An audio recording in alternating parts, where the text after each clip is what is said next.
Tere! Meie oleme SmartVent. Meie lahendame hoonete sisekliima probleemid ja toome samal ajal kommunaalarved alla. Tere!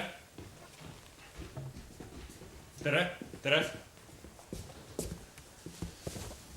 Tere! Mis te tulite siia? Meie tulime siia selleks, et võita ajujahti. Kui tohib, ma räägin teile kiiresti oma ideest. 30 sekundit. Läks. Mina olen Joosep, mina olen SmartVenti tegevjuht ja kaasasutaja.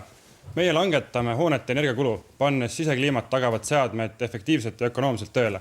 Seda tehes tagame perfektse siseõhu hoonetes. Meie ärimudel põhineb sellel, et me küsime oma tarkvara eest pidevat teenustasu ning Euroopas on meie turupotentsiaal 2 miljardit eurot aastas kontori hoonetes. Joosep SmartVentist. Aitäh!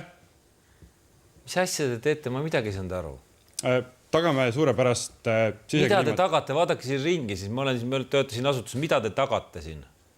Siseõhku suurepärast. Kuidas? Oma seadmetega. Mis seadmed teil on?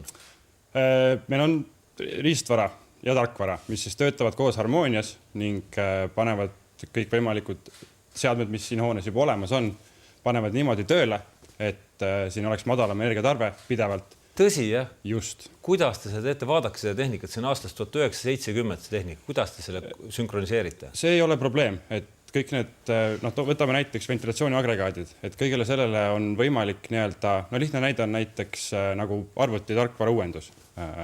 Et lihtsalt update'id Windows 10 pealt Windows 10.1 peal. Meie tuleme, paneme oma seadmed ülesse ning sedagi siis kaasneb, langevad energiakulud, ehk siis põhimõtteliselt madalamad kommunaalmaksed, kes iganes siin neid tasub ja parem siseõhk. Ma kuulsin, et seal teises ruumis on see päris halb juba. Mis te teete? Siis vahetate kogu meie Eesti ventilatsioonisüsteemi välja? Ei, meil on... Panete selle paremini tööle? Just. Selle tehnika, mis siin on, panete paremini tööle? Just. See kuidagi ei veena, ma ei usu seda. Me oleme seda testinud juba esimeste klientide juures Tartus. Seal oli see tehnika veel vanem kui siin. Mis te tegite seal?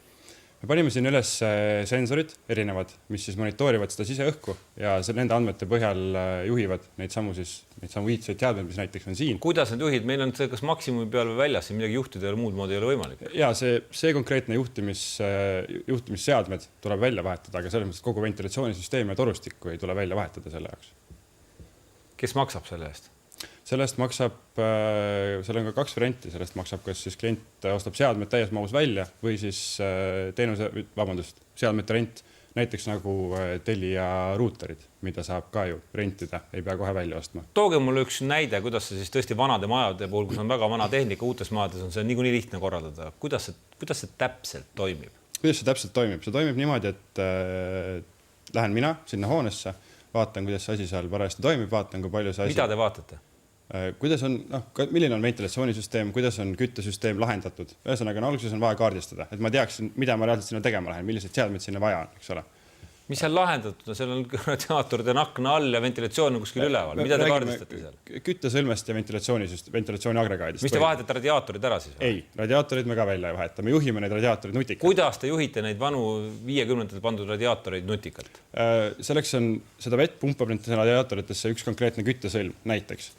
Kui me seda juhime nende andmete põhjal, kas näiteks hoones on keegi parajasti sees või ei ole või mingis ruumis on keegi parajasti sees või ei ole, näiteks öösel, siis me saame näiteks öösel seda temperatuuri alla lasta ja siis hommikul veidi enne tulekut seda uuesti tõstma hakata. See on selge, aga kui on kogu aeg külm, meil on siin sellised ruumid, kus on kogu aeg külm, on inimesed sees või ei ole kogu aeg külm, radiaator kööb, mis te teete siis? Kui see radiaator juba maksimaalsel võimsusel töötab ja ikka on külm, et siis tõesti tuleb see radiaator välja vahetada. Et siis on meil raske midagi teha, kui see radiaator enda võimsus on juba liiga madal. Nii et te töötate ainult süsteemide puhul, mis enam-vähem on juba korras? Et selles mõttes, et me neid maksimume ja miinimume, kui see seadme enda võimsus juba hakkab piirama, siis seda me ei saa teha. Kui palju see reaalselt kokkuhoidu võib anda? Reaalselt testid on näitanud 27% energiasäästu.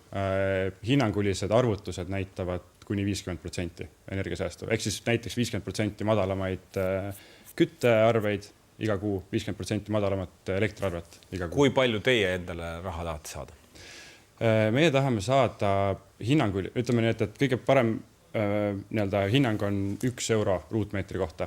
aastas. Kas see kasum, mis ma sealt vahelt teenin, mis ma kokku hoian, katab ära selle summa, Ja te hoiate kokku 3 eurot ruutmeetri kohta aastas ja mina siis tahan sealt 1. Aitäh! Palun!